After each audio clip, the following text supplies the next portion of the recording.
कहानी का पूरा आनंद लेने के लिए कहानी के पिछले भाग को देखना बिल्कुल मत भूलिएगा। उसका लिंक मैं आपको डिस्क्रिप्शन बॉक्स, एंड स्क्रीन और कार्ड तीनों जगह पर दे दूंगी और साथ में कमेंट बॉक्स में पिन भी कर दूंगी, तो आप वहां से भी जाकर देख सकते हैं। ईशान से मिलने के लिए निया होटल में आकर एक टेबल पर बैठी ईशान का वेट कर रही थी कि उसका फ़ोन बजा। ईशान का फ़ोन था, उसने फ़ोन उठाया। वो कुछ कहती कि ईशान बोल पड़ा, हेलो, कहाँ रह गई? मैं होटल के डाइनिंग एरिया में हूँ, निया बोली। ओह, वहाँ क्या कर रही हो? ऐसा करो, रूम नंबर 406 में आ जाओ। ईशान ऊपर लॉबी से नीचे बैठी हुई निया को देखते हुए बोला और वापस अंदर कमरे की तरफ चल दिया। निया ने कमरे के बारे में सुना तो वो घबरा गई। उसने ऐसा प्यार नहीं मांगा था। वो अपना पर्स उठाकर चल दी। उसके हाथ पैर काँप रहे थे, उसकी धड़कनें बढ़ गई थी। वो लिफ्ट में गई और 4th फ्लोर का बटन दबाया। इतने बड़े होटल में कहीं भी बैठ सकते थे, किसी रूम में क्यों बुलाया? उसका दिमाग कह रहा था कि वो वापस चली जाए, पर दिल कह रहा था कि नहीं, मैं उसे चाहती हूँ। वो कुछ करने से पहले मुझसे पूछेगा और मेरे मना करने पर मान भी जाएगा। लिफ्ट खुल गई। वो डरते हुए बाहर आई, फिर एक एक दरवाजे से गुजरते हुए 6ठे कमरे का दरवाज़ा खटखटाया। आ जाओ, ईशान बोला। वो अंदर आई। अंदर सिगरेट का धुआं भरा पड़ा था। उसने खांसते हुए हाथ से धुआं आंखों के सामने से हटाया। उसे सामने बेड पर बैठा ईशान दिखा। ईशान ने बाथरोब पहना हुआ था, जैसे अभी नहा कर आया हो। निया सर से पांव तक कांप गई। क्या हुआ? रुक क्यों गई? इधर आओ, ईशान ने बेड पर अपनी बगल में हाथ मारते हुए कहा। निया धीरे धीरे जाकर उसके थोड़ा दूर होकर बैठ गई। उसने अपना पर्स उसके गोद में कसकर पकड़ लिया था। इधर आओ, इतनी दूर क्यों बैठी हो? यार, मेरी गर्लफ्रेंड हो, फिर झिझक कैसी? कहकर ईशान ने उसकी बाह पकड़कर अपनी तरफ खींच लिया और उसका पर्स पकड़कर साइड पर रखे सोफे पर फेंक दिया। निया की हालत खराब हो रही थी। अब उसके दिल और दिमाग की लड़ाई तेज हो गई थी। दिमाग कह रहा था कि भाग जाओ, लेकिन दिल कह रहा था कि रुको। ईशान ने उसके चेहरे पर हाथ फेरा, फिर धीरे धीरे हाथ गर्दन तक पहुंच गया। तब निया का दिल हार गया और दिमाग जीत गया, और उसका दिल दिमाग एक साथ बोले, नहीं निया। और उसने ईशान का हाथ पकड़कर उसे रोकते हुए जोर से कहा, नहीं। कहकर वो बेड से खड़ी हो गई। क्यों, क्या हुआ? तुम यही चाहती थी ना? नहीं तो तुमने मुझसे फ्रेंडशिप क्यों की? ईशान ने पूछा। नहीं ईशान जी, मैंने इन सब के लिए आपसे फ्रेंडशिप नहीं की। मैंने इसलिए की थी क्योंकि मैं आपको प्यार करती हूँ, निया बोली। तो प्यार करती हो तो अब क्या हुआ? मैं भी तो तुम्हें प्यार ही कर रहा हूँ। बोलते हुए ईशान बेड पर पीठ टिकाकर बैठ गया। इसे प्यार नहीं कहते, इसे वासना कहते हैं, निया ने उसकी तरफ मुंह किए बिना ही कहा। ईशान बैठा उसकी कांपती हुई पीठ को देख रहा था, फिर बोला, फिर तुम ही बताओ कि तुम इस प्यार का क्या करने वाली थी? तुम यहाँ आई क्यों? क्या सोचकर आई कि हम आकर बैठेंगे, खाएंगे, बातें करेंगे और वापस चले जाएंगे, अगली बार मिलने का वादा करके? ईशान ने थोड़ा गुस्से में कहा। निया की आंखों से आंसू बह निकले। ईशान और गुस्से से उठा और उसके कंधों से पकड़कर अपनी तरफ घुमाते हुए बोला, तुम्हें मैंने पहले ही कह दिया था कि मैं तुमसे शादी नहीं करूंगा, क्योंकि मैं शादी उससे करूंगा जिसे मेरी माँ चुनेगी। तुम ही मेरे पीछे पड़ी थी। मुझे लगा था कि तुम्हें सब पता होगा कि ऐसे रिश्तों में क्या होता है। कहीं तुम्हें ये तो नहीं लगता कि मुझे सती सावित्री टाइप लड़की पसंद है? हाँ, ये सच है, पर पत्नी के लिए, गर्लफ्रेंड के लिए नहीं पसंद। या तुम जानबूझकर सती सावित्री बनकर दिखा रही हो? तो ये नाटक छोड़ दो, क्योंकि मुझे पता है तुम जैसी लड़की जो अनाथ आश्रम में पली बड़ी होती है, वो तो 14-15 साल से अपने गुजारे के लिए मेरे जैसे बॉयफ्रेंड ढूंढती है, जो उन्हें ऐसे प्यार के बदले में ढेर सारे पैसे दे। कहीं तुम ये तो नहीं समझती कि मैं तुम्हें पैसे नहीं दूंगा? ईशान की बातें सुनकर निया को और गुस्सा आ रहा था, पर वो रोए जा रही थी। ईशान ने देखा कि ये कुछ नहीं बोल रही है, तो वो फिर बोला, पैसे मैं भी दे दूंगा, पहले तुम्हारा टैलेंट तो देखूं। कहकर ईशान उस पर झुका तो निया ने उसे जोर से धक्का दे दिया। ईशान पीछे हो गया और उसने हैरानी से निया की तरफ देखा। वो बोली, सॉरी ईशान जी, मैंने गलत समझा था आपको और अपने प्यार को। मुझे गलत समझा, पर मैं तो शुरू से ही ऐसा था। मैंने तुमसे कोई वादा नहीं किया। मेरे लिए हर गर्लफ्रेंड एक सी है, सभी टिश्यू पेपर की तरह है, यूज एंड थ्रो। मेरे लिए ये रिश्ता ऐसा ही है। मैं खुलेआम तुमसे नहीं मिल सकता। मैं बिना बात के बदनाम नहीं होना चाहता। कल को मैंने भी शादी करनी है। अगर मुझे पता होता कि तुम ऐसा सोचती हो तो मैं तुम्हें हाँ ही नहीं करता। बेकार में कमरे पर भी खर्च किया, ईशान बोला। निया कुछ नहीं बोली, वो रोती हुई बाहर निकल गई। ईशान ने गुस्से में जोर से दीवार पर मुक्का मारा। निया वहाँ से सीधे अपने घर आ गई। उसका दिल बुरी तरह से टूट गया। उसे खुद पर इस बात पर गुस्सा आ रहा था कि उसने ऐसे आदमी से प्यार किया। ये ईशान ऐसा कैसे हो सकता है? वो मेरे बारे में ऐसा कैसे सोच सकता है? उसके लिए मैं ये सब पैसे के लिए कर रही हूँ। वो रोए जा रही थी। उसे पता ही नहीं चला वो कब रोते रोते सो गई। उसे पता ही नहीं चला। ठक ठक ठक दरवाजे खटखटाने की आवाज़ से निया जागी और उठ कर आकर दरवाज़ा खोली। सामने मेहर खड़ी थी। दरवाज़ा खुलते ही मेहर बोल पड़ी, कहाँ है तू? सुबह से कितने फ़ोन कर चुकी हूँ, अब हार कर खुद देखने आई हूँ। जानती है मैं कितना डर गई थी। सॉरी मेहर, मेरी तबीयत ठीक नहीं है इसलिए आराम कर रही थी। सोचा था कि उठकर फ़ोन कर दूंगी। निया बोली। क्या हुआ तुझे? मेहर उसके माथे पर हाथ लगाकर बुखार देखते हुए बोली। बुखार नहीं है, सिर में दर्द था, अब थोड़ा ठीक है। निया के हालत से लग ही रहा था कि वो बीमार है। मेहर ने बॉडीगार्ड को खाना लाने को कहा। वो कुछ देर में खाना ले आया और दोनों ने बैठकर खाना खाया। निया का दिल कर रहा था कि वो मेहर को सब बता दे, पर वो बताती भी क्या कि सबके मना करने के बावजूद मैंने ईशान से दोस्ती की और धोखा खाया। नहीं, वो ऐसा नहीं कर सकती। मेहर की नज़र में ईशान बिल्कुल गिर जाएगा। क्या पता मेहर कहीं ईशान से लड़ न पड़े। ये सोचकर उसने कुछ नहीं बताया। इधर अमेरिका में साहिल रूही के साथ हॉस्पिटल उसकी नानी से मिलने जा रहा था। रूही बोली, आप बचपन से ही अनाथ या हमारी तरह बाद में आपके पेरेंट्स की डेथ हुई?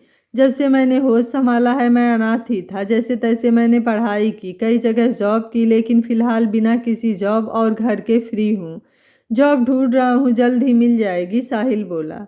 कोई नहीं, जॉब भी मिल जाएगी, आप इसकी चिंता न करें। अभी हम हमारी सैलरी में ही गुजारा कर सकते हैं, रूही बोली। वो लोग हॉस्पिटल पहुंच गए। दोनों ऊपर नानी से मिलने गए। नानी बेड पर लेटी हुई थी। रूही को देखकर वो मुस्कुरा दी और उठने की कोशिश की, पर वो उठ न सकी। रूही भागकर उनके पास आ गई और बोली, नानी लेटी रहो, हम ऐसे ही मिल लेंगे।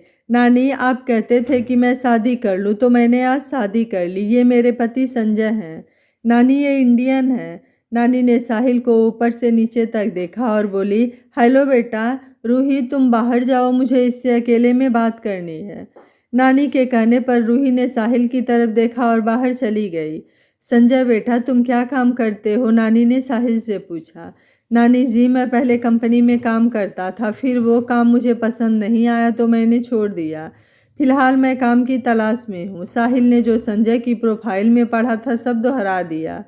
तुम रूही को कब से जानते हो? नानी बोली। जी, हम ऐप के ज़रिए मिले हैं, हमें एक दूसरे के बारे में बहुत कम पता है। साहिल बोला। बेटा, तुम लोगों ने मेरे कारण शादी कर ली है, लेकिन तुम एक दूसरे को जानते भी नहीं हो। तुम दोनों ये शादी कैसे निभाओगे? नानी बोली। नानी जी, मैं इंडियन हूँ और हमारे यहाँ ज़्यादातर शादियाँ अरेंज मैरिज ही होती है। कई बार तो लड़का लड़की ने एक दूसरे को देखा भी नहीं होता, फिर भी वो सारी उम्र साथ रहते हैं। मुझे उम्मीद है हमारी शादी भी कामयाब होगी। साहिल बोला।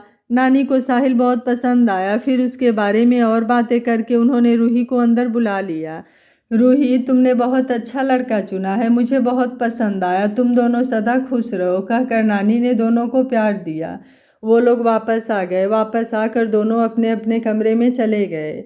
साहिल इस रिलेशन को समय देना चाहता था। वो अभी रूही के बारे में अच्छी तरह नहीं जानता था। उसने आकाश से बचने के लिए इससे शादी तो कर ली। अब ये सोच रहा था कि कहीं ये आकाश की ही भेजी हुई कोई जासूस न हो। उसने लैपटॉप पर डेविड से बात की और बोला, रूही के बारे में सारी डिटेल पता करो, कहीं इसे आकाश ने तो नहीं भेजा है। कहकर उसने फ़ोन रख दिया। ठक ठक की आवाज़ के साथ साहिल को दरवाजे को खटखटाने के साथ ही रूही बोली, संजय, खाना बन गया है, आओ खाना खा लो। आता हूँ, कहकर साहिल उठकर चल दिया। रूही ने दाल, रोटी, चावल और गोभी की सब्जी बनाई थी। साहिल हैरान हो गया और बोला, तुम इंडियन खाना बना लेती हो? हाँ, पापा ने मुझे सब कुछ बनाना सिखा दिया था। उन्हें यही खाना अच्छा लगता था। उनके लिए मैं हमेशा इंडियन खाना ही बनाती थी। खाकर बताइए कैसा लगा? रूही बोली।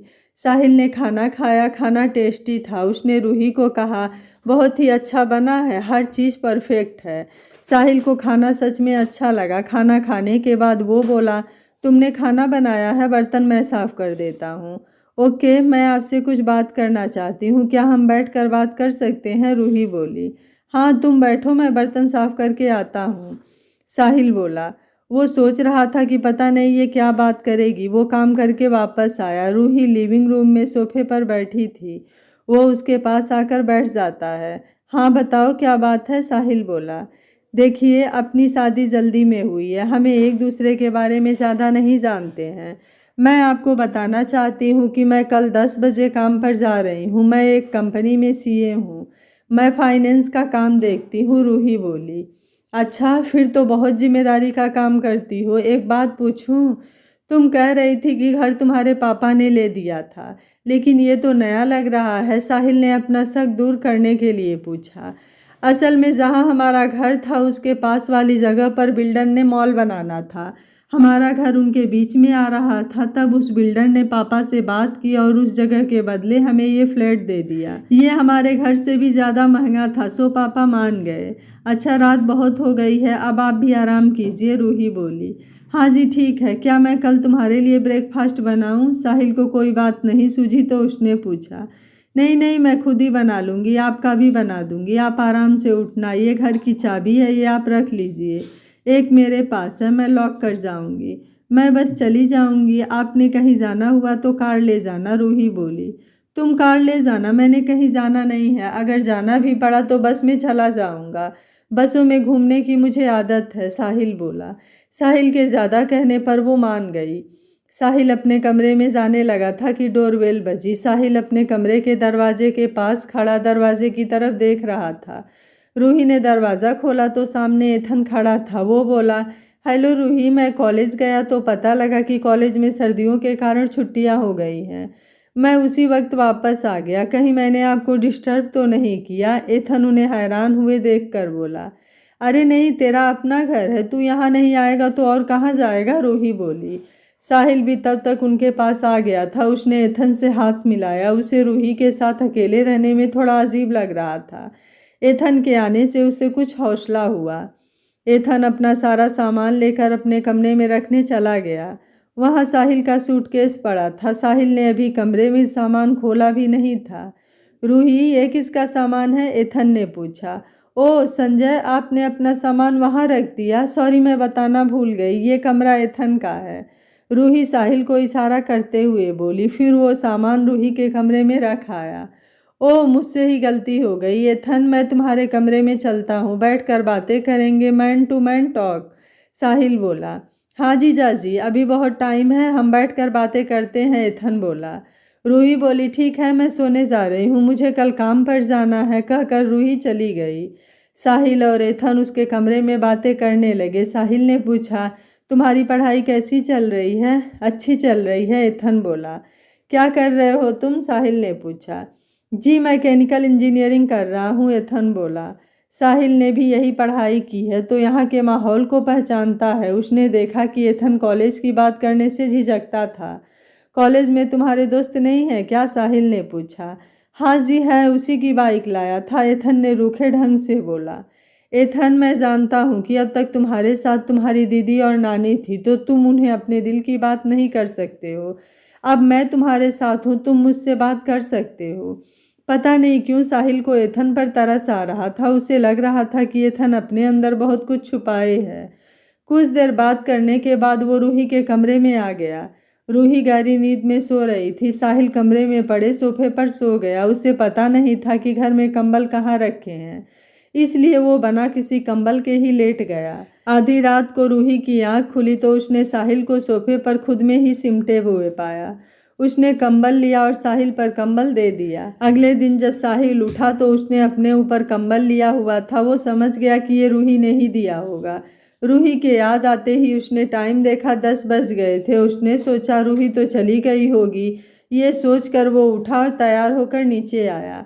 एथन लिविंग रूम में बैठा टीवी देख रहा था। साहिल को आता देख वो बोला, जीजा जी खाना लगाऊं? हाँ चलो खा लेते हैं, साहिल बोला। दीदी बना कर गई हैं, कह कर गई थी कि मैं आपको गर्म करके खिला दूं, एथन बोला।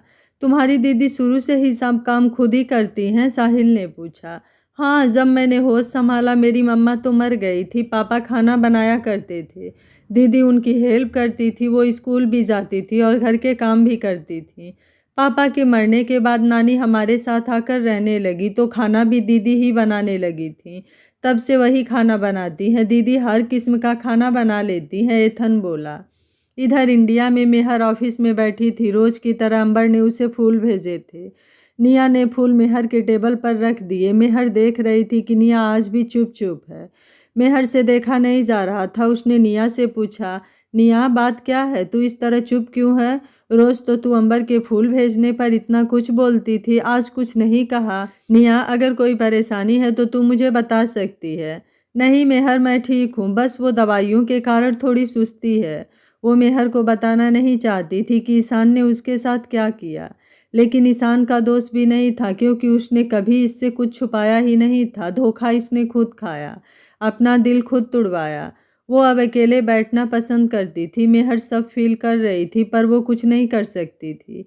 उसने बहुत कहा कि चल मूवी देखने चलते हैं, चल शॉपिंग चलते हैं, पर वो कुछ नहीं मान रही थी। मेहर ने भी खुद को फाइल्स और काम में बिजी कर लिया। उसने सोचा कि जब निया कुछ बताना चाहेगी तो खुद बता देगी, वो उससे ज़बरदस्ती नहीं कर सकती थी। मेहर ने अपना मूड ठीक करने के लिए साहिल को फ़ोन किया। साहिल रूही और एथन के साथ डिनर कर रहा था। जब मेहर का फ़ोन आया, फ़ोन टेबल पर ही पड़ा था। रूही ने उस पर मेरी परी नाम पढ़ लिया था। साहिल ने देखा और फ़ोन उठाकर बालकनी में आ गया। वो बोला, हेलो मेरा बच्चा, कैसी है तू? मैं ठीक हूँ भैया, आपने फ़ोन नहीं किया इसलिए मैंने कर दिया, मेहर बोली। मैं बहुत बिजी था बच्चा, इसलिए फ़ोन नहीं कर पाया। वहाँ सब ठीक है? साहिल बोला। नहीं भैया, निया को पता नहीं क्या हुआ है। 2 दिन पहले उसने तबीयत खराब हो गई थी। इस दिन से वो चुप सी हो गई है, बात भी नहीं करती, बस अकेली बैठी रहती है, मेहर बोली। उसकी तबीयत ही खराब होगी, कभी कभी दवाइयों की वजह से ऐसा हो जाता है। तू टेंशन न कर मेरी परी, वो अपने आप ठीक हो जाएगी। ऐसा कर, मूवी ले जा या शॉपिंग ले जा, साहिल बोला। आपको क्या लगता है कि मैंने ट्राई नहीं किया होगा? वो कहती है कि उसका मूड नहीं है, मेहर बोली। चल ऐसा कर, उसे छुट्टी दे दे और कह दे कि जब दिल करे आ जाए, कम से कम तेरा मूड तो खराब नहीं होगा, साहिल बोला। ठीक है भैया, ओके बाय, कहकर मेहर ने फ़ोन रख दिया और निया के पास आकर बोली, निया तुम अपने घर जाकर आराम कर लो। सुनो, जिस दिन लगे कि अब तुम ठीक हो खुद ही आ जाना, या मेरी ज़रूरत लगे तो मुझे बुला लेना, कहकर उसने निया को घर भेज दिया। अब उसे भी कुछ सुकून मिला। साहिल फ़ोन रखकर वापस आकर खाना खाने लगा। फ़ोन के बारे में न रूही ने पूछा न साहिल ने बताया। खाना खाकर साहिल एथन के साथ नीचे घूमने गया। साहिल को डेविड ने रूही की डिटेल निकाल कर दे दी थी। उसने बताया कि रूही जैसी दिखती है असल में वो वैसी ही है, वो कोई जासूस नहीं है। ये सुनकर साहिल को तसल्ली हो गई कि चलो उसने गलत तो कुछ नहीं किया। साहिल एथन से कॉलेज के बारे में बात करता, पर उसने नोट किया कि एथन कॉलेज की बातों को इग्नोर कर देता था, जैसे कॉलेज में कुछ ऐसा हो कि जो वो न बताना चाहता हो। तो साहिल भी चुप हो गया। साहिल ने एथन से कहा, एथन तुम ऊपर जाओ, मैं एक ज़रूरी फ़ोन करके आता हूँ। एथन को भेजने के बाद साहिल ने ईशान को फ़ोन किया। कहाँ हो तुम? तुमने कहा था कि 2 दिन बाद तुम्हारे बंदे आ जाएंगे, आए तो हैं नहीं, ऊपर से जनाब भी अपना फ़ोन नहीं उठा रहे। सॉरी यार, थोड़ा परेशान था इसलिए फ़ोन नहीं किया, वो मेरा मूड ख़राब था, ईशान बोला। सबका मूड ख़राब करने वाले का मूड किसने ख़राब कर दिया? साहिल ने पूछा। यार तू जानता है मैं कैसा आदमी हूँ। वो निया, वही मेहर की फ्रेंड, वो मेरे पीछे पड़ गई, कहने लगी कि मैं सिर्फ आपसे प्यार करती हूँ, आप मेरे बॉयफ्रेंड बन जाओ।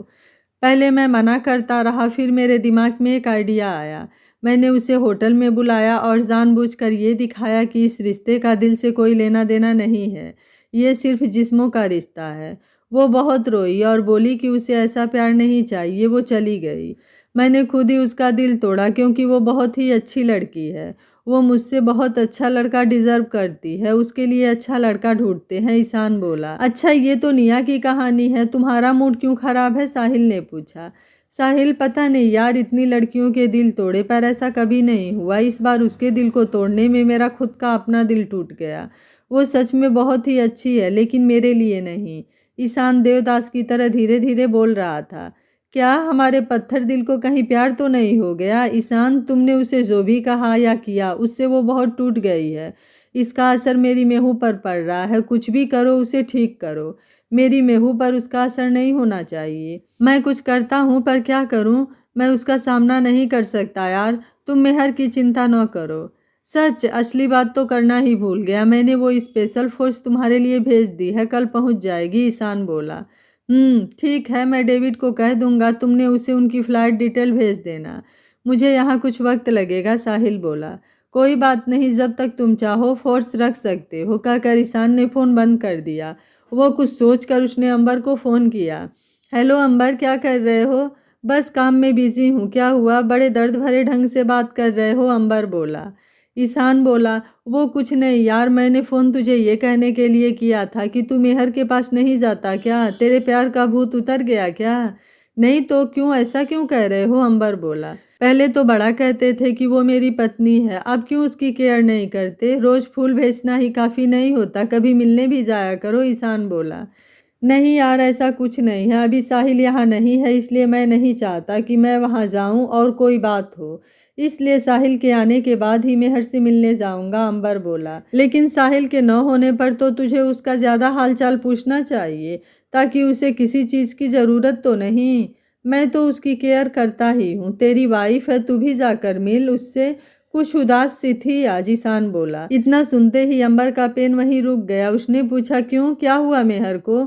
अच्छा, मैं खुद ही जाकर देखता हूँ, कहकर अंबर ने फ़ोन काट दिया। उसने तेज को कहा, ये फाइल्स कार में रख दो, मैं मेहर से मिलने जा रहा हूँ, बोर्ड की मीटिंग तुम अटेंड कर लेना। अंबर अपनी कार लेकर कुछ ही देर में मेहर के ऑफिस पहुँच गया।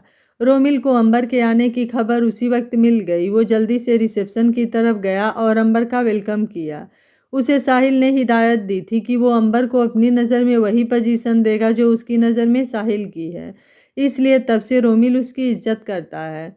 रोमिल अंबर को ऊपर मेहर के कमरे तक ले गया। उसने उसे मेहर के दरवाजे तक छोड़ दिया। मेहर की सेक्रेटरी ने दरवाज़ा नॉक किया। मेहर के बुलाने पर सेक्रेटरी के साथ अंबर अंदर चला गया। मेहर अंबर को देखती ही रह गई। जब से साहिल गया था, अंबर उससे मिलने नहीं आया था। वो आज भी हमेशा की तरह हैंडसम लग रहा था, पर आज वो निया के कारण परेशान थी और उसे किसी से बात करने का दिल नहीं था। वो अंबर को देखकर बोली, आप यहाँ, कोई काम था क्या? क्या एक दोस्त अपने दोस्त को बिना काम से मिलने नहीं आ सकता? यूं ही दिल किया कि तुम्हें मिल आऊं, सो आ गया।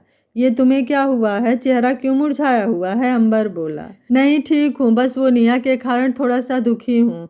पता नहीं क्यों वो 2-3 दिन से परेशान सी है, चुप सी हो गई है, उसे ऐसे देखकर दिल दुखी हुआ पड़ा है। उसने कुछ बताया भी नहीं, मेहर बोली। अगर कुछ होता तो वो बताती। चलो मूवी देखने चलें, तुम्हारा मूड ठीक हो जाएगा, बहुत दिन हो गए हैं, मैं भी कहीं नहीं गया हूँ, अंबर बोला। नहीं, मैं नहीं जा सकती, बेशक मैंने तुम्हें दोस्त माना है, लेकिन भैया यहाँ है नहीं, पापा भी नहीं है, मैं नहीं जाऊँगी, मेहर बोला। ठीक है, मैं यहीं बैठकर तुम्हारे साथ टाइम बिताऊंगा, कहकर अंबर उसके पास बैठ गया। अमेरिका में उस रात भी साहिल रूही के कमरे में ही सोया। आज रूही ने उसे बेड पर सुलाया और खुद सोफे पर सोई।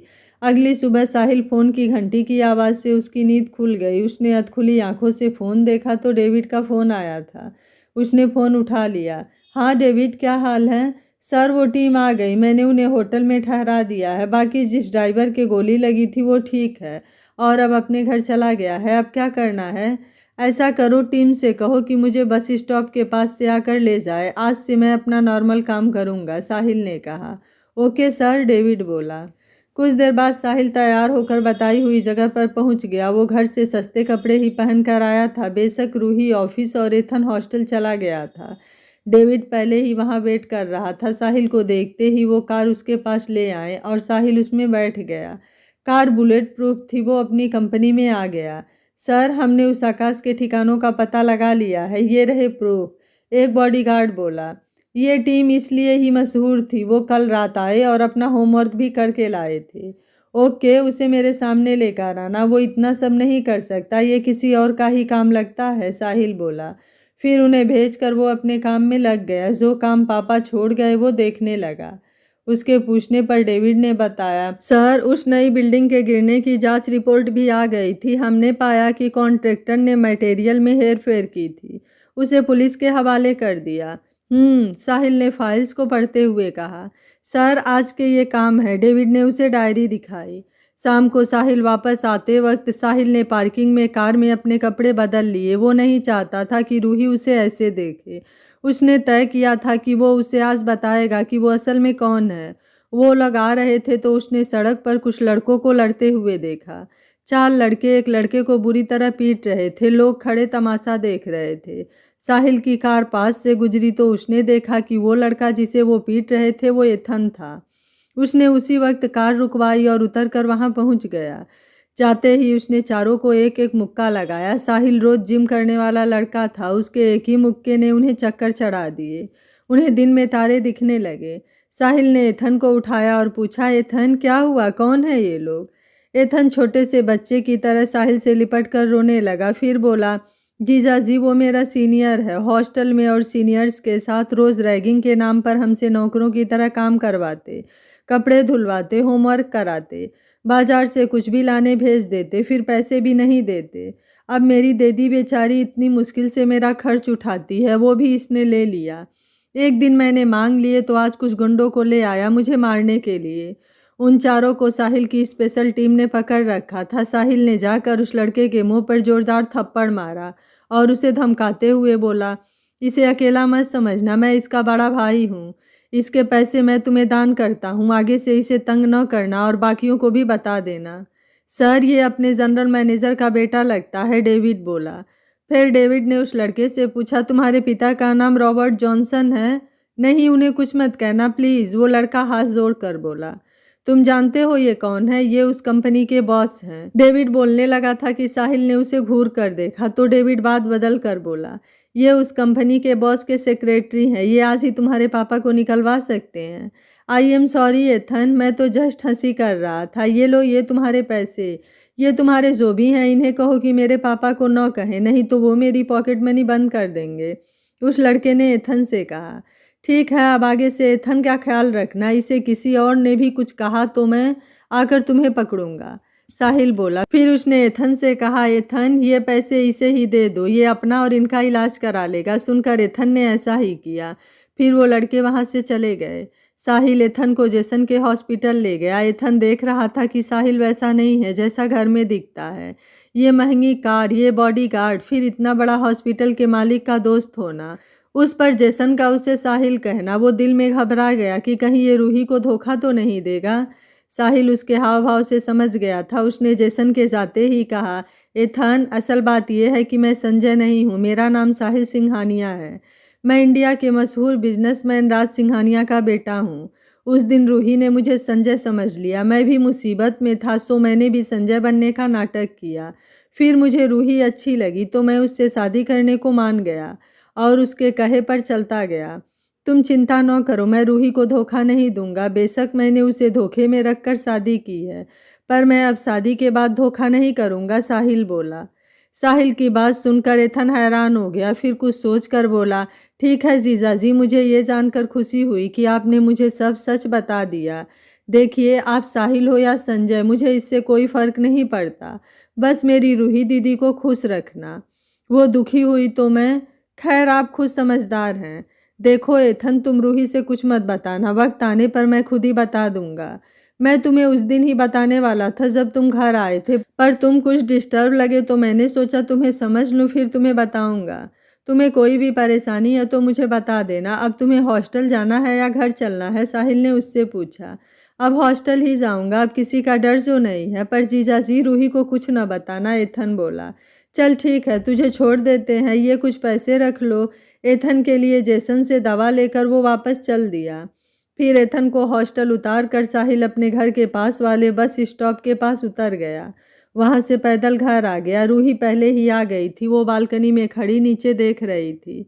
उसने साहिल को आते देखा। उसने उसे ध्यान से देखा। ये सच में हैंडसम लग रहा था। आने जाने वाली लड़कियां उसे देख रही थी। रूही सोच रही थी कि साधारण कपड़ों में ये इतना हैंडसम लग रहा है तो अच्छे कपड़ों में तो बिल्कुल हीरो ही लगेगा। साहिल ने भी उसे ऊपर खड़े देख लिया था। बेल बजने से पहले ही रूही ने दरवाज़ा खोल दिया। रूही ने उसे आकर बैठने दिया। उसे पानी देते हुए पूछा, आप कहाँ गए थे?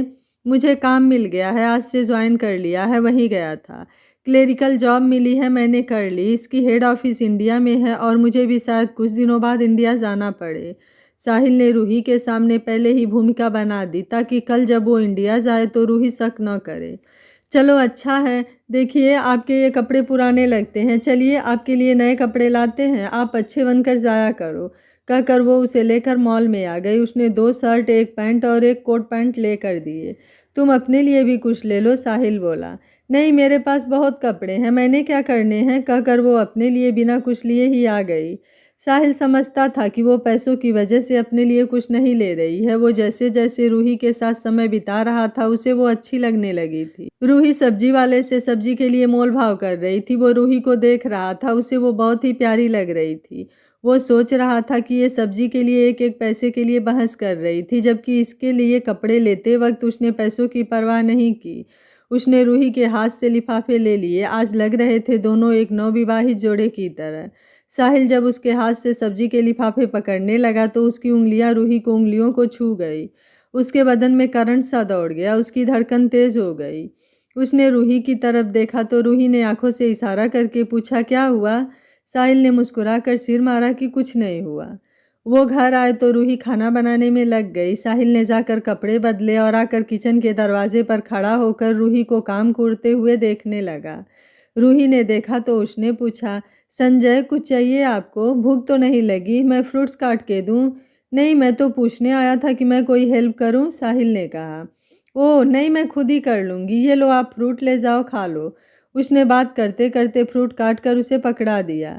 खाना खाने के बाद साहिल बोला, बर्तन मैं साफ कर दूंगा, तुम कब से लगी हुई हो? रूही ने हाँ कहकर हामी भर दी। साहिल ने कह तो दिया, पर जब वो बर्तन साफ करने के लिए गया तो उसे समझ ही नहीं आया कि कैसे करे। इसके आसपास हर घड़ी नौकरों की लाइन लगी रहती थी, उसे सभी काम करने की ज़रूरत ही नहीं पड़ी। उसने लिक्विड सोप को सारे बर्तनों पर डालकर ऊपर से पानी चला दिया। सिंक ब्लॉक हो गई और सारी सिंक झाग से भर गई। रूही ग्लास रखने आई, उसने देखा तो वो हैरान रह गई। उसने साहिल से पूछा, आपने पहले कभी नहीं बर्तन धोए ना, तो क्यों धोने लगे? मैंने कर देने थे, आप प्लीज़ इस तरह न समझे, मैं कोई खड़ूस वाइफ नहीं हूँ जो अपने पति से ज़बरदस्ती काम कराए। वो तो आपने कह दिया तो मुझे लगा कि शायद आपको आता होगा, इसलिए करने दिया। अगर पता होता कि नहीं आता है तो नहीं कराती। अच्छा जाओ, मैं कर लूँगी, रूही बोली। नहीं, तुमने तो नहीं कहा, बस मेरा ही दिल हुआ कि तुम सारा काम अकेली करती हो, मुझे भी कुछ करना चाहिए। तुम मुझे बता दो, मैं कर लूँगा, साहिल बोला। ठीक है, मैं करती हूँ, आप देख लो, रूही बोली। निया 2 दिन ऑफिस नहीं आई। उसने खुद को पक्का किया कि कुछ नहीं हुआ है। अच्छा है उसकी हकीकत पहले ही पता चल गई, आगे से किसी से दिल ही नहीं लगाना। तीसरे दिन वो चहकती हुई ऑफिस आ गई। वो कमरे में आई तो उसने देखा कि मेहर अपने टेबल पर बैठी काम कर रही है और अंबर सोफे पर बैठा अपना काम कर रहा है। उसने मेहर के पास आकर धीरे से मजाक में कहा, मेहर ये क्या है, मैं 2 दिन पर छुट्टी क्या गई, तुमने मेरी जॉब किसी और को दे दी? मेहर अपने काम में पूरी मस्त थी। निया के आने से वो चीखने वाली थी कि रुक गई और निया को ऐसे देखकर गले लगा लिया। तू आ गई, अब कैसी है तू? मैं बिल्कुल ठीक हूँ, पर ये क्या है? उसने अंबर की तरफ इशारा करके पूछा। ओह अंबर जी, उस दिन मुझे मिलने आए थे, मुझे अकेला देखकर यहीं रुक गए। उस दिन से रोज़ आ जाते हैं, मैं अपना काम कर लेती हूँ और ये अपना काम कर लेते हैं, मेहर बोली। क्या? थैंक यू मिस्टर अंबर, आपने मेरे पीछे मेहर का ख्याल रखा। अब मैं ठीक हूँ, आप अपनी कंपनी देख सकते हैं, निया ने कहा। उसी वक्त दरवाजे पर नॉक हुई तो मेहर ने उसे आने को कह दिया। ये ईशान था। उसे देखते ही निया को सब कुछ फिर याद आ गया। उसने बड़ी मुश्किल से अपने आंसू रोके। उसे ये शेर याद आ गया, हम सोच रहे थे कि हम भूल गए हैं तुमको, आज जब सामना हुआ तो ये भ्रम टूट गया। निया उससे नज़रें नहीं हटा पा रही थी और एक ईशान था कि उसे कोई फ़र्क ही नहीं पड़ रहा था। उसने सबके जैसे ही निया को हेलो कहा, जैसे उन दोनों में कभी कुछ हुआ ही न हो। निया ने भी उसे इग्नोर मारने की सोची और मेहर को बोली, आप सब बैठकर बातें करो, मैं सेक्रेटरी से कहकर चाय भिजवाती हूँ। तुम यहीं रुको, मैं उसे फ़ोन कर देती हूँ, मेहर बोली। नहीं, मैं ही जाती हूँ, मैं उन सब से मिल भी लूँगी और अपना कमरा भी देख लूँ, निया ने हंसते हुए कहा और चली गई। ईशान ने तब नज़रें उठाकर उसे जाते हुए देखा तो उसकी आंखों में दर्द था। वो खुद से ही बोला, तुझे पाने का दिल तो करता है, पर हकीकत कोई सपना नहीं है। दिल से कहा मैंने, तू उसे भूल जा, वो गैर है, कोई अपना नहीं है। निया अपने कमरे में चली गई। उसने तब से जो आंसू रोक रखे थे वो अचानक से बह निकले। 2 दिन खुद को संभालने के बाद आज दिल पक्का करके आई थी और खुद पर गुमान कर रही थी कि वो उसे भूल गई। पर भगवान तू क्यों उसे मेरे सामने ले आया, क्यों मुझे चैन से जीने नहीं देता। उस दिन की ईशान की कही कही एक एक बात याद आ रही थी। उसे याद आया कि उस दिन वो होटल के कमरे के किराए के बारे में कह रहा था कि बेकार में खर्च किया। निया ने फ़ोन पर चेक किया कि उस कमरे की कीमत 20,000 के करीब थी। उसने एक लिफाफे में 20,000 डाले और एक चिट पर उस दिन के होटल के कमरे के किराए के पैसे लिख कर पैसों के साथ रख दिया। अरे यार, तूने बताया नहीं कि तू यहाँ आ रहा है। अगर बता देता तो मैं न आता। मैंने सोचा कि वो मेहर अकेली है, मिल आऊँ, ईशान बोला। हाँ, मैं भी इसीलिए आया था। मैं तो 2 दिन से आ रहा हूँ। अब निया आ गई है तो मैं जाता हूँ, कहकर अंबर ने लैपटॉप अपने बैग में रख लिया। दोनों एक साथ ही निकल गए। निया ने उन्हें जाते देखा तो वो उनके पीछे आई और बोली, ईशान सर, ये लीजिए। इससे पहले कि ईशान उससे कुछ पूछता, वो उसे लिफाफा देकर वापस अपने कमरे में चली गई। वो उसे देखता रह गया। इधर अमेरिका में साहिल अब रोज़ रूही के जाने के बाद तैयार होकर ऑफिस चला जाता था और शाम को वापस आता था। अब वो रूही के दिए कपड़े बदल बदल कर पहनता था। उसे रात ही खबर मिल गई थी कि आकाश को पकड़ लिया है। वो सीधे आकाश से मिलने ही पहुंचा। उन्होंने आकाश को बेसमेंट में रखा हुआ था। जब वो गया तो आकाश कुर्सी से बंधा पड़ा था। उसके मुंह पर टेप लगी हुई थी। साहिल को देखते ही वो हिलने लगा। क्यों, जब गोली मरवाई थी तब इस दर्द का एहसास नहीं हुआ था क्या? अब बहुत दर्द हो रहा है। साहिल बोला। फिर अपने साथियों से कहा, इसका मुंह खोलो, देखो क्या बोलता है। उसका मुंह खुलते ही वो चिल्लाने लगा, ये तुम अच्छा नहीं कर रहे हो साहिल सिंघानिया।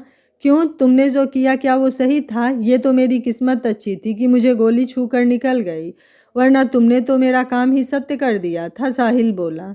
तुमने मेरी मम्मी को जेल भिजवाया, उसे दुनिया में मुंह दिखाने लायक नहीं छोड़ा, और मुझसे उम्मीद करते हो कि मैं बैठकर देखता रहूं। अभी तो मुझे उस अंबर से भी बदला लेना है। उसने अपनी माँ को छोड़कर तुम जैसे का साथ दिया, वो भी एक लड़की के लिए। मेरी मम्मी ने उनके घर नौकरों की तरह काम किया, उसे मुझसे ज़्यादा प्यार किया, और बदले में उसने एक लड़की के कारण उन्हें ये सब दिया। उन्होंने क्या लिया उससे? अरे करोड़ों कमा रहा है वो। अगर उसमें से कुछ मम्मी ने ले भी लिया तो क्या? आकाश अपनी जुबान से जहर उगलता चला गया। तुम जिस माँ की बात कर रहे हो वो किसी की माँ हो ही नहीं सकती। अगर वो तुम्हें अपना बेटा मानती तो तुम इस तरह इस गंदगी में न होते। तुम भी अंबर की तरह बिजनेसमैन होते। तुम्हें क्या लगता है कि तुम्हें पैसे देना, तुम्हारी हर जिद मानना उसका तुम्हारे लिए प्यार था? नहीं, उसने सिर्फ खुद से या फिर उस प्रकाश के सिवा किसी से प्यार नहीं था। मैं सिर्फ तुम्हें सुधारना चाहता हूँ। मुझे पता है तुम बुरे लड़के नहीं हो। यह सब तुम्हारी मम्मी का किया है। यकीन नहीं है तो ये देखो, कहकर साहिल ने प्रोजेक्टर पर उसकी मम्मी की फोटोज दिखा दी। आकाश उन्हें देखता रह गया। ये उसकी मम्मी की पूरी कहानी थी, उसके कॉलेज से लेकर उसके अब तक की कहानी। कोई और होता तो वो सोचता कि ये सब नकली है, पर साहिल जैसे आदमी पर उसे इतना तो भरोसा था, वो कभी अपने मतलब के लिए झूठी तस्वीरें नहीं बनवाएगा। और उसे ज़रूरत भी क्या है? अगर उसे मारना होता तो इसे ये सब न दिखाता, सीधे ही मार देता। और उसे साहिल की बात पर यकीन था, क्योंकि साहिल जैसे पैसे वाले को खुद उसके सामने आने की ज़रूरत नहीं थी। वो किसी से भी कहकर उसे अपने रास्ते से हटवा सकता था। ध्यान से देखो, ये उनके कॉलेज की फ़ोटोज़ हैं। प्रकाश और वो एक साथ पढ़ते थे। फिर ये अंबर के मम्मी पापा की शादी की फ़ोटोज़, वो यहीं से अंबर के पापा से चिपकने लगी थी। फिर ये तुम्हारे पापा, इससे शादी के वक्त और बाद में भी वो प्रकाश से मिलती थी। ये फ़ोटो पर डेट देख लो। फिर ये तुम्हारे पापा की डेथ में भी प्रकाश नज़र आ रहा है। उस दिन भी दोनों मिले थे। क्या तुम्हें नहीं लगता कि तुम्हें ये सब पता होना चाहिए था? पर उसने तुम्हें बोर्डिंग में रखा ताकि वो प्रकाश से मिल सके। फिर उसने प्रकाश को अंबर की कंपनी में जगह दिलवा दी। ये उनकी कंपनी में जाते हुए की तस्वीरें। फिर उसने अपनी बहन यानी अंबर की मम्मी को मार दिया। उसके सबूत हैं पुलिस के पास। और फिर वो अंबर की माँ बन गई। पर जब अंबर के पापा को ये सब पता चला तो उसने उन्हें भी मार दिया। ये सब सबूत के तौर पर साफ पता चलता है कि सबकी मौत एक ही जैसी हुई थी। सब स्लो पॉइजन से मरे थे। उसके बाद उसे और प्रकाश को रोकने वाला कोई नहीं था। वो कंपनी के बहाने खुल के मिलते रहे। तुम उसके लिए एक मतलब में काम आने वाले के सिवा कुछ नहीं थे। जब से तुमने होश संभाला, क्या तुमने कभी उसमें प्यार देखा? कभी उसने तुम्हारे घर आने या वापस हॉस्टल से जाने पर एक आंसू भी बहाया? खुद सोच कर देखो। उसने सिर्फ अपने बारे में सोचा। ये बात तुम्हें कभी समझ ही नहीं आई। अरे जब बेटा माँ से कहता है कि मुझे पैसे दो, मैंने नशे करने हैं, तो माँ उसे इस नशे से दूर करने के लिए अपनी जान तक देने को तैयार रहती है। पर ये तेरी मम्मी ने तुझे पैसे दिए कि जा तू नशे कर। जैसे बचपन में ऐसी औरतें अपने यार को मिलने के लिए बच्चों को पैसे देकर टॉफ़ी खाने भेज देती हैं। बस इसी तरह उसने तुम्हारे साथ किया। देखो ध्यान से, ये कुछ तस्वीरें तुम्हारे साथ भी हैं। दिख ही रहा है कितना प्यार करती थी तुमसे। अब अगर अक्ल होगी तो अभी भी सुधर जाओ। अंबर तुम्हें बिजनेस में शामिल कर लेगा, नहीं तो जेल में सड़ना। कहकर साहिल उसे फोटोज देखने को अकेला छोड़कर बाहर आ गया। इंसान को शरीर की चोट से वो दर्द नहीं होता जो उसके दिल को चोट लगने पर होता है। शरीर का जख्म जल्द ही ठीक हो जाता है, पर दिल की चोट ताउम्र ठीक नहीं होती। साहिल के जाने के बाद आकाश बैठा वो फोटोज देखता रहा। जैसे जैसे वो देख रहा था उसे समझ आ रहा था कि साहिल ठीक कह रहा है। उसकी मम्मी ने कभी भी उसकी चिंता नहीं की। बचपन से ही जब भी वो रोता कभी उसके आंसू नहीं पोंछे, उल्टा उसे पैसे पकड़ा देती। जैसे जैसे वो बड़ा होता गया पैसे बढ़ते गए। उसे धीरे धीरे यही माँ का प्यार लगने लगा। उसे आज समझ आया कि असल प्यार क्या होता है। साहिल ने बाहर आकर अंबर को फ़ोन किया। अंबर बोला, हेलो साहिल, क्या बात है? आकाश को पकड़ लिया है, अब क्या करना है उसका? मैंने अपने ढंग से समझा तो दिया, अब तुम देखो आगे क्या करना है। साहिल बोला। साहिल, मैं सोच रहा हूँ मैं खुद ही उससे बात कर लूँगा। साहिल, क्या तुम उसे इंडिया ला सकते हो? अंबर बोला। ले तो आऊँगा, लेकिन अगर वो फिर भाग गया तो? साहिल बोला। अच्छा, क्या मैं उससे बात कर सकता हूँ? अंबर ने पूछा। ठीक है, तो बात करके देख लेना। और सुना, वहाँ सब ठीक है? हाँ, निया के कारण मेहर कुछ दुखी थी। मुझे ईशान ने बताया तो मैं वही मेहर के साथ था। आज निया आई तो आज आ गया, अंबर ने बताया। मेहर मान गई क्या? साहिल ने पूछा। नहीं मानी तो नहीं है, पर मैंने उससे दोस्ती कर ली है। अब दोस्त के नाते ही उसका साथ दे सकता हूँ, अंबर बोला। अंबर, मैंने बहुत मुश्किल से तुझ पर भरोसा किया है, देखना तोड़ न देना।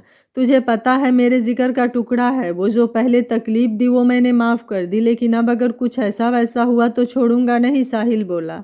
नहीं साहिल, ऐसा वैसा हो ही नहीं सकता। उस वक्त मुझे मेहर से प्यार नहीं था, अंबर बोला। इधर उधर की बातें करके उन्होंने फ़ोन बंद कर लिया। साहिल ने रोज की तरह कार में कपड़े बदले और घर आ गया। रूही घर पर नहीं थी। उसने कुछ देर इंतजार करने के बाद रूही को फ़ोन किया। दूसरी तरफ से एथन की आवाज़ आई, हेलो जीजू, वो नानी की डेथ हो गई है, दीदी रो रही हैं, इसलिए मैंने फ़ोन उठाया। क्या तुमने बताया क्यों नहीं? मैं अभी आ रहा हूँ। साहिल उसी वक्त फ़ोन बंद करके उसने डेविड को फ़ोन किया, कार लेकर पहुँचो।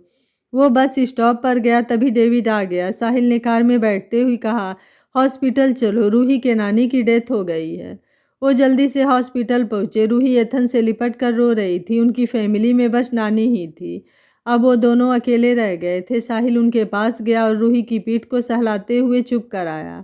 वो साहिल को देखकर बोला, संजय, नानी भी हमें छोड़ गई, हम दोनों अब अकेले रह गए। साहिल हौसला देते हुए बोला, तुम अकेले नहीं हो, मैं हूँ तुम्हारे साथ। डेविड ने हॉस्पिटल से लेकर संस्कार तक के सारा काम कर दिया।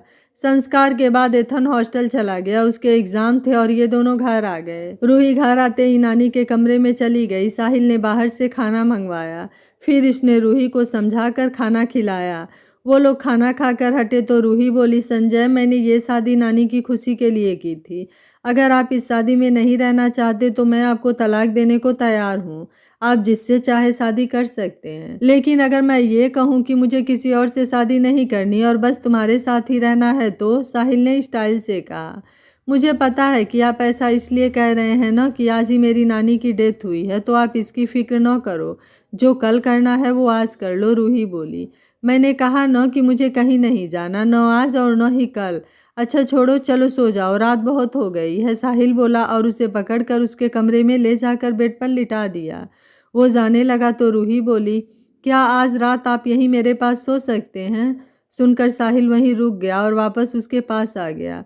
रूही थोड़ा खिसक गई तो वो वहाँ लेट गया। रूही ने उसका हाथ पकड़ा तो साहिल ने भी उसके हाथ को कसकर पकड़ लिया। दोनों कुछ ही देर में सो गए। अगले दिन अंबर ने आकाश से बात की। वो बोला, आकाश कैसा है? ठीक ही हूँ भैया, आई एम सॉरी, मुझे लगता था कि तुमने मम्मी पर झूठे इल्ज़ाम लगा रहे हो। ये तो कल साहिल ने सबूत समेत जो भी दिखाया तो मेरी आंखें ही खुल गई, आकाश बोला। आकाश की बात सुनकर अंबर बोला, देखो आकाश, मैं कुछ दिनों में खुद वहाँ आऊँगा, फिर तुम्हारे बारे में सोचेंगे, तब तक तुम यहीं रहना, मैं साहिल से बात कर लूँगा। उससे बात करके अंबर ने साहिल को फ़ोन किया। साहिल, मैंने आकाश से बात कर ली है, तुम उसे किसी घर में नज़र बंद करके रख दो, मैं कल आता हूँ। कह तो रहा था कि सुधर गया है, पर वहीं आकर देखूंगा क्या सच है और क्या झूठ बोल रहा है। ओके ठीक है, कहकर फ़ोन बंद कर दिया। साहिल का मूड बहुत अच्छा था। रूही रात भर उसके पास थी। साहिल को खुद से उसकी खुशबू आ रही थी। वो उसके बारे में ही सोचे जा रहा था कि वो रूही को अपनी सच्चाई बता देगा। उस दिन शाम को चाय पीते वक्त उसने रूही से पूछा, रूही, अगर तुम्हारी शादी किसी अमीर लड़के से हुई होती तो?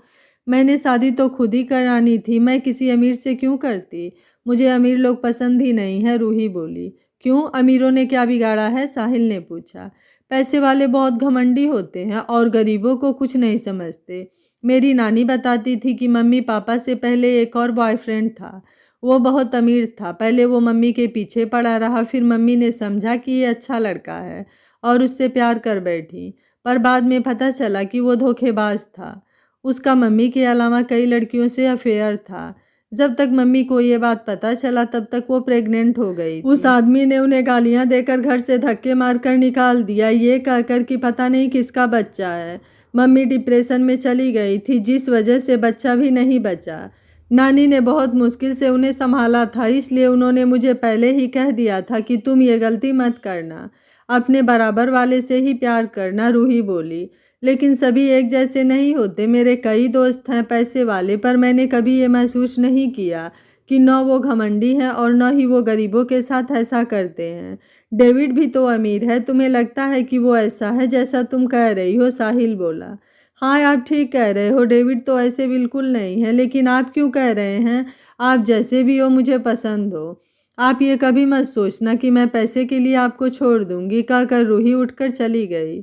साहिल उसके पीछे गया और उसका रास्ता रोक कर बोला, फिर से कहना जो अभी कहा था। कुछ भी तो नहीं कहा, रूही ने सिर झुकाकर अपने होठों को चबाते हुए कहा। अभी तो बोला था तुमने कि तुम मुझे पसंद करती हो, साहिल बोला। आपको यूं ही लगा होगा, कहकर रूही भागने लगी तो साहिल ने उसके दोनों तरफ अपनी बाहें लगाकर उसे घेर लिया और उसे आगे जाने नहीं दिया। वो बोली, संजय, ये क्या कर रहे हो आप? तुम्हें क्या लगता है मैं क्या कर रहा हूँ? मैं अपनी वाइफ को नज़दीक से देख रहा हूँ, उसकी आंखों में खुद के लिए प्यार देख रहा हूँ और उसे बताना चाहता हूँ कि मैं भी उसे प्यार करने लगा हूँ। और इससे पहले कि वो उसे कुछ और कहती, साहिल ने उसे खींचकर अपने सीने से लगा लिया। रूही को समझ ही नहीं आया कि क्या हुआ। उसकी आंखें हैरानी से फैल गई। इधर इंडिया में ईशान ने निया को पूछना चाहा था कि ये क्या है।